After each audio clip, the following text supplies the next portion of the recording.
Hi guys, আসসালামু আলাইকুম। এখন লাচ্চা ভেজানো হচ্ছে গরম দুধে। আমি আগের দিন ব্লগে যেরকম বলেছিলাম, আমরা এখন কুটুম বাড়ি আছি।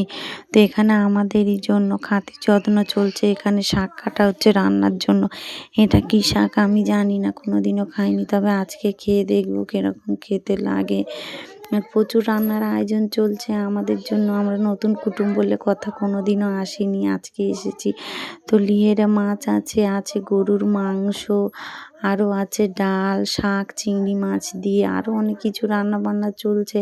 এখন দুটো গোটা মুরগি কাটা হচ্ছে। মুরগির মাথা আর ফুলও নেওয়া হয়েছে, পাও নেওয়া হয়েছে।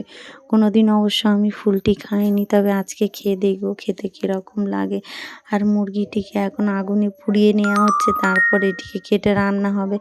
রান্না বান্না শেষ, আমরা এখন খেতে বসেছি। আমাদের খাওয়াও শেষ, খাওয়া শেষ পাত। আমরা খুবই আনন্দভাবে খেলাম, আনন্দ উপভোগ করলাম। আর মুরগির পাগুলোকেও গোটা গোটা খেলাম। আমাদের খুবই ভালো